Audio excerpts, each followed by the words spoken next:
Welcome back to the channel, everybody. Me again, Shannon Fox here, Devoted Patriots 2 channel. Hopefully everybody's having a wonderful evening. Got several things I wanted to get into, but mostly about the same subject. I still want to talk about what's been going on in Minnesota with the Somali community, with Ilhan Omar, with the fraud, and a little bit about Tim Walz as well. We've got to get some of this stuff exposed, if not all of this stuff exposed immediately, while the irons are hot, while they're people are still pissed off enough to maybe prosecute some of these clowns. Can't think of anybody that works in the state of Minnesota as a politician that should not be scrutinized at this point, including anybody that works in the Somali community at any of these autism clinics or food stamp office that were allowing this deal to happen. The governor's office, lieutenant governor, attorney general, all these people that were definitely in the know, including Tim Walz, have to be held accountable, because if they're not, this will be a opportunity for every state that was already doing it on some scale or another to just go full-blown wide open if they get away with this crap. This has to be rendered prosecutable immediately, including with the swiftness, so that way we make a point with our message that crime doesn't pay anymore, not under Trump's term. And we're going to fix that. Now, I am as disappointed as the rest of you were wondering when the hell is somebody going to get arrested. One of these politicians, one of these James Comeys, one of these Letitia James type. So many that need to go to jail, that are criminals. Some of them have been pardoned, some of them haven't, but we have not made one single arrest. I'm assuming there's 1,000 indictments waiting to be all dropped at the same time between now and midterms. That's my guess. And then I think it takes another year or two to get these people actually behind bars if we can prove some of the criminality, which a lot of it's easily provable. I've read a lot of the documents which makes some of these people criminals in their own admission. But we won't get into that right now. What I do want to do is show you several clips about Ilhan Omar's in trouble behind marrying her brother. They've talked about this since the beginning, but now there's going to be an active investigation into it, says Tom Homan. I love it. I love it. Now let's go ahead and get into it. Tim Walz, $399 million autism fraud, scam alert in Minnesota. How in the hell did everybody get so rich and all the money get dispersed so fast to all these people that knew what to do with it, like put it in their back pocket? It had to be well organized from the get-go, no doubt about it. It shocks me that it went on so long. Ghost patients, fake treatments, tax dollars being funded straight to terrorist organization, strip malls that were empty, which were all full of clinics with zero patients. It was ridiculous. Now this is how. This is a great quick breakdown of what the heck happened on the Will Kane show.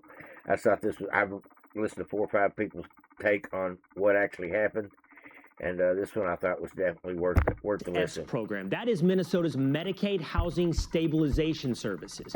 Now, this was created to help seniors, addicts, and others find housing, but the criteria to enter this program was incredibly loose and therefore easy to take advantage of. It's led to fraud and costs absolutely exploding. Just 5 years ago, in 2020, costs for this program were $2.6 million. 4 years later, by 2024, cost had been over $100 million, 104. Through the first 6 months of this year, costs are at $61 million, meaning if you double that over the entirety of the year, you're looking at $122 million. In 5 years, from $2 million to $122 million. Now, why? 6 people are accused of defrauding HSS. And they're members of the Somali community, but this just gets worse. If we take a look at Minnesota's federally funded autism program. Now, several people, and this is an example, a woman in the Somali community are co-conspirators, and they're accused of recruiting kids for autism therapy. They brought in families, had them convinced to get their kids diagnosed as autistic. In fact, these families ultimately ended up having various social services bid for their children, competing with the number and size of check that they would get. It didn't matter if the kids had autism. And what happened? autism claims to Medicaid surged. In 2018, $3 million. By 2023, listen here, from $3 million to $400 million. Autism providers jumped from 41 to 328 in 5 years. Now, that's ridiculous, folks. That's ridiculous. And that's just one of the 6 or 7 fraud schemes that they have now pinned down that were happening. At least 2 of these fraud schemes were definitely directed payments to Al-Shabaab, otherwise known as Al-Qaeda. There's a lot of people that are just really pissed off at what's going on, especially Minnesotans that are living there and not getting the free ride, the free check, the whole scheme of, I guess, Somali first in Minnesota. But the way that Tim Walz has changed their flag over there in Minnesota to resemble the Somali flag, kind of strange. White star on a blue background. Very, very telling. I think they're kind of beholden to the Somali community at this point because they think they need their voter base. They need that city to win the state.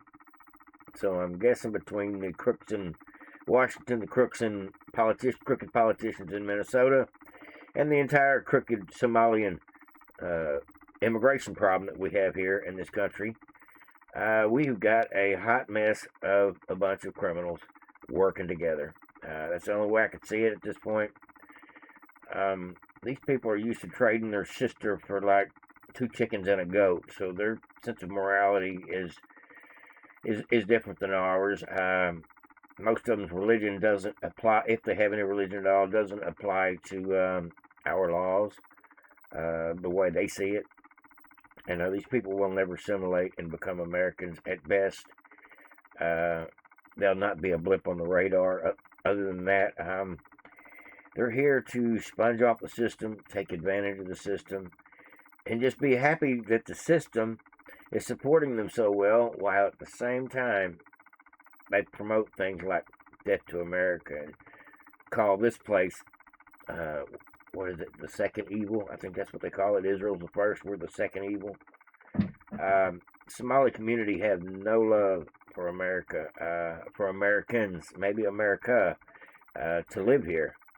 But they're not assimilating to become Americans at this point. They have trying to open their own mosques and I guess create their own business and work together to hustle the American people with all these scams. And we got the old dopey jazz hands Tim Walz out there just playing right into this crap. It is sickening, a sickening mess. But we got to cover it, folks. We definitely got to cover it. It is just, the sad part is this didn't just happen in Minnesota. The $1 billion welfare.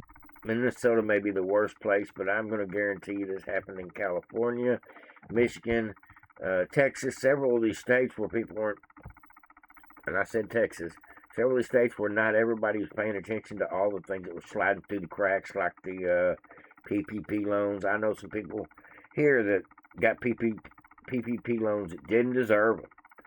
COVID loans. But that's another story. The $1 billion welfare fraud scandal in Minnesota was enabled by DEI. Let me explain. Between 2020 and now, federal prosecutors say that more than $1 billion was stolen from Minnesota's social service programs and funneled to fraudulent nonprofits like Feeding Our Future. These organizations claim services for tens of thousands of children who didn't exist. Instead, taxpayer dollars went to funding luxury houses, high-end cars, jewelry, overseas real estate projects, and worst of all, Al-Shabaab, an Islamist terrorist group in Somalia. Now, new reporting shows that the Minnesota Department of Education officials noticed red flags early. They questioned invoices that made no mathematical sense. They noticed new feeding centers were registered in strip malls that were basically empty. They saw providers claiming to serve more meals than there were children living in entire zip codes. And every time they tried to investigate, they were hit with the same accusation. If you expose this, it's racist. That's because Feeding Our Future was run by American citizens of Somali heritage. When the state began scrutinizing their applications, the organization filed a discrimination complaint with the Minnesota Minnesota Department of Human Rights and later sued the Department of Education, accusing it of racial bias and discrimination. Feeding Our Future weaponized DEI by telling the Minnesota Department of Education that failing to promptly approve new applicants from minority-owned businesses would result in a lawsuit featuring accusations of racism that would be sprawled across the news. In the post-George Floyd climate, that threat carried enormous political power. So agencies backed off, approvals kept flowing, and the fraud exploded. Most of the people charged in this fraud are a tiny fraction of Minnesota's Somali community, which is now stuck with the stigma created by a small group of offenders and a state government too scared to enforce basic rules. Minnesota is now shutting down programs, launching audits, and trying to rebuild oversight that should never have collapsed in the first place. What happened wasn't just fraud. It was fraud that thrived because people put the desire to prop up diversity, equity, and inclusion over reality. And in the end, the taxpayers and residents of Minnesota are the real losers. You know, I had never really thought about that aspect of what's going on. I know they scream racism every time they don't want you to look at a black person that's a criminal. I've seen it 100 times on the news. I see CNN calling a black guy white. Just the other day, Jake Tapper. I mean, it's kind of the same thing. They scream racism every time they don't want you looking under the covers and seeing what the hell's really going on, especially when it comes to criminality. And so it's kind of to be expected, but she's saying something that is probably true. A lot of these people work in on the crime and on the scheme in Minnesota, but also a lot of people realized that they were fighting against a losing system when they went to scream about the problem, and everybody around them jumped up and said, "Shh, it's DEI. You can't say nothing."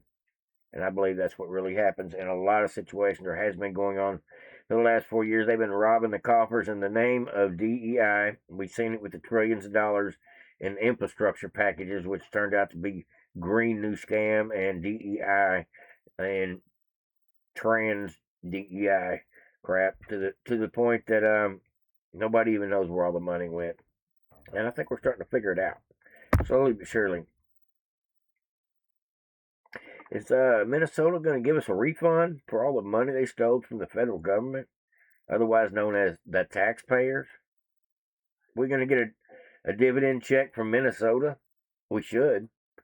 The Somali community, I believe, at this point, and the politicians in Minnesota owe somebody something. Somebody need to go to jail. You know, originally I thought Ilhan Omar just needs to be deported. Just get rid of her America hating ass. Just get her out of here. I'm sick of listening to her mouth. I can't stand the way she talks anyway. Then I realized, no, if we send her home and she's worth $30 million, which we'll talk about, really wouldn't be a punishment to her. She could go over there and actually probably live good. She could probably live good anywhere with $30 million. But the question of the matter is how in the hell did this woman get $30 million? Well, let's listen to her for just a little bit. Tudor Dixon shared this post, and I thought it was definitely relevant. This is what you're dealing with when you're dealing with this raghead loony sand flea. If I can get away with saying that. As much as Trump and his cronies want to act like we have no power to respond, the truth is we are more powerful than we think we are. And I want to underscore the importance of using every single leverage that we have at our arsenal, because we do have a lot of leverage. We need to make sure that those who are collaborating with the authoritarian regime pay a costly price. As much as Trump... That sounds like a threat to me. A costly price. You hear that? That was a veiled threat. Those that are dealing with the authoritarian regime need to pay a costly price. Was she calling for violence against Trump supporters? It could be taken that way for sure. She's obviously smart enough to word salad it up to where it could be left open to interpretation. It says, oops, here it is. Well, what have we here? Former Prime Minister of Somalia states the interest of Ilhan Omar is that of the Somalian people and Somalia. Heard it first right here, folks. Now, Somalia loving Ilhan Omar. We know she hates this country. We hear her call us a racist all the time. Us white devils. White devil's advocates is what we are, right? I mean, that's the way they think we are. Truth be known, I never really thought skin color should be a factor in so many things. Now, this guy's a little bit hard to understand, but if it gets too bad, I'll just read it. Ilhan Omar oo magaca Soomaaliya qalin dahab ah. Yeah, I don't want to hear that either. Says I want to say that I am a man and that I am a man of Somalia, and I want to go back to my country. I want to go back to my country. I want to say that I'm a man and I want to go back to my country. I want to go back home. Okay. All right, you gonna repeat yourself again? I am very happy Somalian and I have come to this country. I am very happy with that Somalia have came to this country as well. He's a little slow. Apologize. Said he supports Ilhan Omar.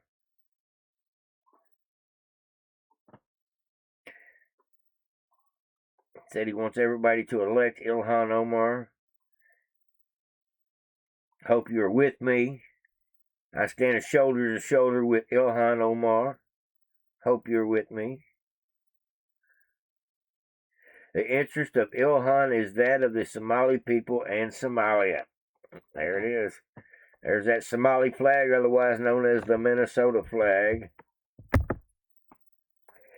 Yeah, this is a little disheartening. Minnesota used to be a nice place. I've been there once or twice, and I guess they broke that place. Too woke, too many liberals, bleeding heart liberals, and too many imports that have obviously been allowed to take over. Minnesota's like the new Great Britain. Let's see if she's going speaking English or Somali in here. jawaabteeda waxay ahayd dowladda Mareykanka waxay ka qaban. No, I can't handle that. Let's go speak English here. I'll do the translation. My answer to the Somalians was that the U.S. government will only do what Somalians in the U.S. tell them to do. She running this country now. Listen to her.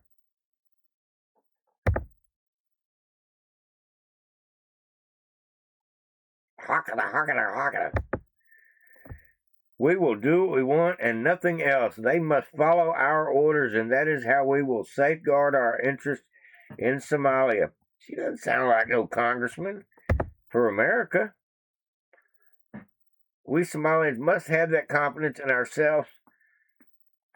We live in the U.S., pay taxes in the U.S., and have a real U.S.'s economy where one of your daughters, myself, in Congress to represent your interests. My daughter, as long as I am a U.S. Congressman, Somalia will never be in danger. Its waters, Indian Oceans, will not be stolen by Ethiopia. I'm here fighting for you guys. The U.S., why do we hire somebody to be a U.S. Congresswoman to fight for Somalia? I think we got our priorities all messed up when we voted her in. Somebody did, anyway. The U.S. would not dare to support anyone against Somalia to steal our land or our oceans.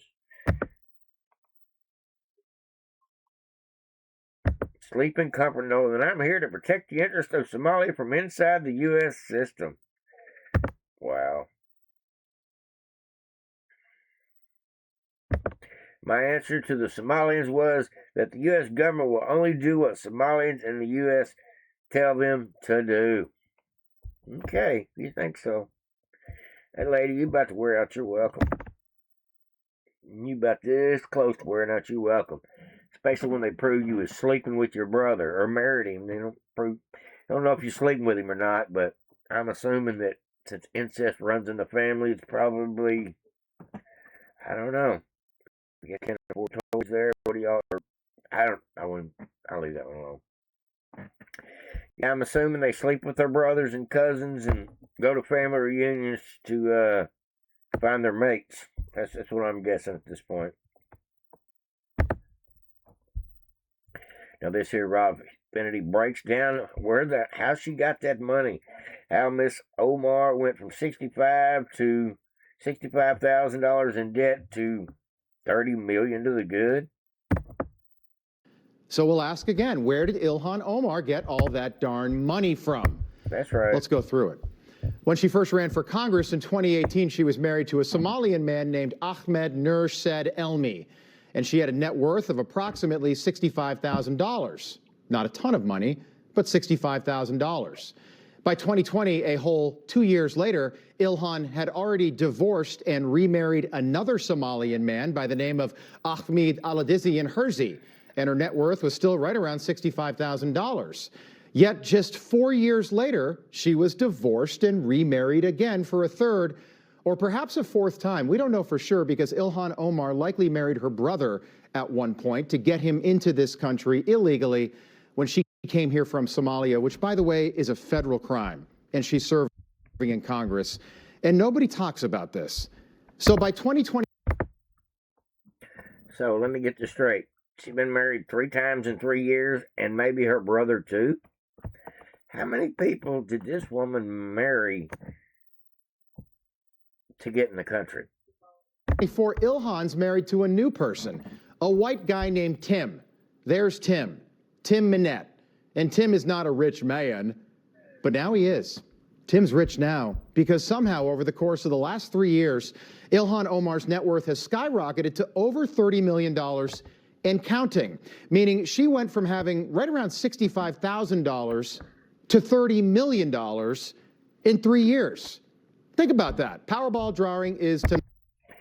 Somebody need to look into her husband's finances and see how not just she got rich, but how her political influence helped him. Was there some insider trading going on with the hubby, kind of the Nancy Pelosi scenario?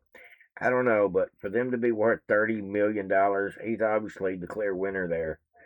Not for being with her, I couldn't imagine. But I'm guessing he didn't have a lot of money, and now they're both filthy rich. Both of them need full investigations into their financial records. Tonight, wouldn't that be wonderful? Ilhan Omar did not win the lottery. Bernie Madoff was cheating, and he still wasn't doing that well. That is a 46,000% increase in less than 3 years. Now, how do you suppose that happened? Do you really expect us all to believe that she just played the stock market like she's got a great investor and they just got kind of lucky over the course of the Biden presidency? And why are we the only ones asking these questions tonight? So once again, where did Ilhan Omar get all that money, and why is she trying to make Americans feel bad for Somalian criminals? Information. It's a good question. I thought he was going to let us know. I guess not. Now, we know where the money come from, folks. It come from insider trading. It come from lobbyists stuffing money in their pockets to vote a certain way. It come from all these Somali community schemes that, of course, Ilhan Omar made money off of course, sent money home to the motherland or wherever. I'm guessing that Somalia has been thriving. At least some of the people in Somalia have been thriving, especially the terrorists, over the last 4 or 5 years, and that money train is about to dry up and stall on the tracks. No doubt about it. But my question is, once they find out even one source of income that hit Omar's bank account or Tim Walton's bank account that was funneled through these slush funds of donations, because these companies that are stealing the money give the politicians fat donations. That's the whole turncoat thing, or the whole turnstile thing. But I am absolutely thinking that it's going to be pretty easy to prove. But here's the question: can we get somebody to prosecute? These are all going to have to be federal crimes. I'm hoping a lot of these crimes are federal crimes. Stealing from the federal government, I would think so. The amounts of money, federal, I'm guessing, at one point. And we will find out. But truth be known, it's just been crazy what's going on in Minnesota. And I'm really Almost positive it's probably been going on in 20-something states, wide open, and then in certain cities in other states, in these blue cities in other states. I'm sure they're doing it in Houston and Dallas as well. Fun fact, if y'all don't know, Dallas went to all paper ballots as of yesterday or the day before yesterday, and that is a clear win. That is 2-point-something million voters in Dallas that will be getting a decent election. I love it. I love it. That's going to help Texas so much. Now, there's been a lot of speculation about Ilhan Omar sleeping with her brother. We've all heard this, but now we're at the point to the Somalians are on nobody's good side today, especially after we're finding out it's not a million, it's not a billion, it's like 8 billion at this point. It's what they believe. So we're going to dig into all of the money, the schemes, the fraud, the DEI favoritism, and the Ilhan Omar having 4 husbands in 3 years, including her brother. How many people she helped get in this country on a quick marriage certificate? I wonder. Now the Republicans are back in control. Can we expect to see some type of immigration investigation into Congresswoman Ilhan Omar? There was a report, this was a story I broke, and it's since been confirmed that she married her brother and committed immigration fraud. Can you speak to whether or not there's any investigations into Congresswoman Omar's immigration fraud via the marriage to her brother?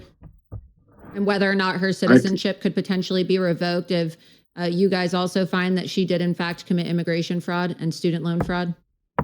I can't discuss any investigation. Okay. All right. Well, I figured I would just ask because a lot of people always wonder why we have jihadists serving in Congress, why we have anti-American immigrants serving in Congress who are, perpetuating this open borders mentality. We're aware of that situation, but I can't discuss it. Oh, so you are aware of it. Okay, great. So you guys are aware. Now the Republicans are back in control. The reason Tom Homan can't discuss it is because there is a pending investigation involving Ilhan Omar. Common sense says that to me. If he just said, yeah, we're going to get her and we're going to look into it, then I would say that he doesn't know about any investigation. But at this point, because he's kind of got a gag order mentality about the whole situation, there's obviously an investigation going on as we speak. Kick her ass out of the country after we lock her up for being a criminal. I don't want her to just leave. I want her to be locked up before she gets to leave. She stole $30 million, or a portion of $30 million. Turns into billions of dollars passed around between the entire Somali community and the crooks of Minnesota, otherwise known as the political class. Not good, folks. We gotta do something to render this. If Pam Bondi can't throw anybody in jail in Minnesota in the next 6 months, we'll know. Nobody's going to jail. And I hate to say that, but I'm getting really impatient waiting on Pam Bondi to do her damn job.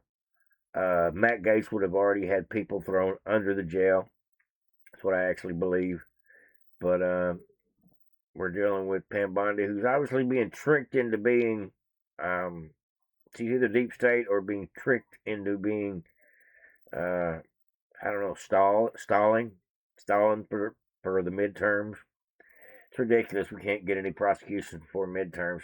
That's going to discourage a lot of people from not wanting to vote. So, as much as Trump has even tried to tell Pam Bondi, hey, arrest somebody, we're still waiting. Even Trump is waiting. But back to the old sand flea situation here. It says, Somali community leader confirms that Ilhan Omar did in fact marry her brother. And this is from the Daily Mail, very reputable news site. So what should we do about it? Stripping her and her brother of citizenship and deporting their asses back to Somalia only seems fair and correct.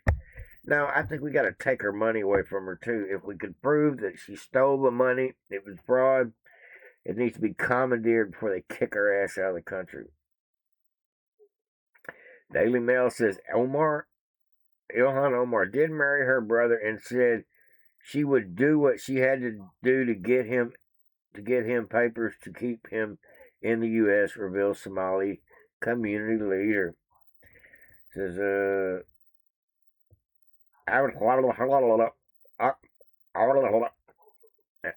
guessing that's how you say his name, is the first person to go on record and speak of how Omar said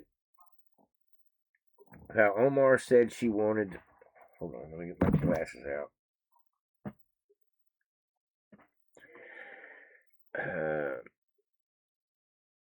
How she wanted to go to get her brother papers so he could stay in the United States. It was long been rumored that Omar and Ahmed Elmi are siblings, but because of a lack of paperwork and a war-torn Somalia, proof was never uncovered. Osamanan said she needed to get papers for her brother to go to school. We all thought that she was just getting papers to allow him to stay in the country. Omar was married to her second husband, Elmi, in 2009 by a Christian minister, although she's a Muslim. She was first married to Ahmed in 2002 in a Muslim ceremony before they split in 2008. She later had another child with Heresy while legally wed to Elmi. Osaman said when Hears and Ilhan Omar got married, a lot of people were invited. It was a big Islamic wedding uniting two large clans into the community. He added, when she married Elmi, no one even knew about it. No one knew there had been a wedding until the media turned up the certificate years later. So when she got married in a Christian church, didn't want to talk about it. The old Islamist thing, not a problem. Invited the whole Islamic community. Yes, folks, I believe her Christian ceremony, wedding, she probably didn't recognize that as a real wedding in their mind and their culture, but knowing that's what it takes to appease the courts to, I guess, get your brother to stay in the country. Pretty sickening mess at this point, but I'm thinking we're at the point where she may be getting a real investigation. Now, this was footage filmed from Fox Live earlier today. Says there are dozens of agents swarming Minnesota homes, arresting multiple criminals living in the area. Maybe while they're there, they'll get some of these Somalis that don't belong here either. Now, a lot of them are citizens. They've been being poured into our country for about 30 years now, so a lot of them have citizenship at this point, but a lot of them don't. So I'm glad to see, whether Tim Waltz likes it or not, Minnesota is cracking down on the crime spree, otherwise known as illegal immigration. And guns drawn, Ring surveillance video shows more than a dozen armed federal agents descending on a Burnsville home on Saturday. A woman who lives there tells Fox 9 multiple Latino people who rent rooms there were arrested by ICE after being followed home from the store. A portion of the video shows one man being taken down in the driveway and another woman running inside to her child. We're told the 4 people taken into custody are now being held in immigration facilities out of state. That includes the parents of a 7-year-old boy. You shouldn't be rolling around in unmarked vans. People have the right to know who's following them, and you can see that. Oh, they had a child. They got to stay in the country. They got an illegal child with them, and they're illegal as well. That just birthright citizenship, right? No. I am so ready for the Supreme Court to rule on the birthright citizenship and tell Trump that him and Kristi Noem and the Department of Homeland Security can kick these people out who do not have citizenship. Shouldn't be able to come to this country 8 months pregnant and stay because you spit the kid out here. That just does not seem like a logical solution to me.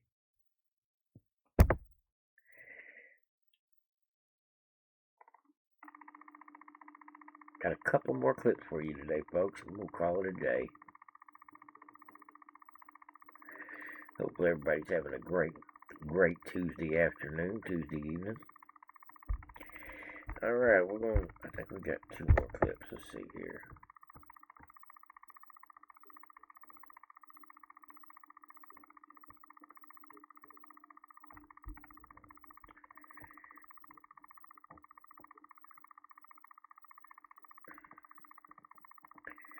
Sorry, apologize, folks. This thing is taking a while. I guess I need some internet for Christmas. Maybe that's what I should ask Santa for.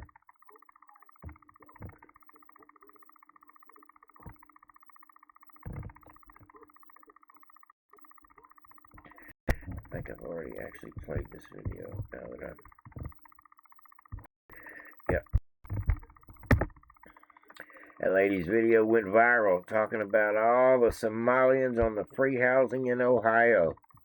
And I guarantee you, Maine has the same problem. Minnesota has the same problem. Massachusetts has the same problem. The Somali community has poured, just like the Haitian community, and so many of these illegals have poured into our country. But we're not going to talk about that no more today. Instead, what we're going to do is we're going to sign off with a really great Jelly Meme Team Christmas put together. Mostly Tim Waltz and Ilhan Omar. I love it. I love it. Check it out, folks. This is the good stuff.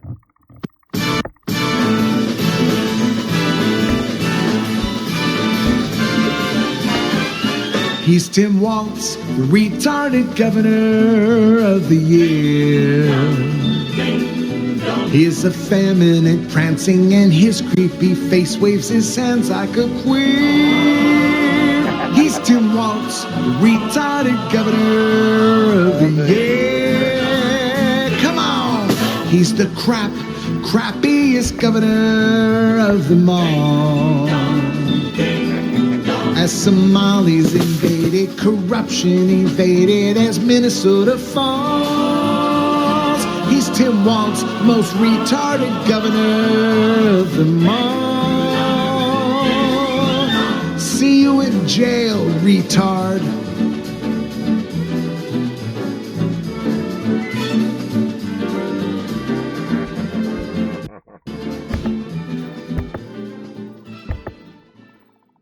I'm surprised Trump hasn't retweeted this yet.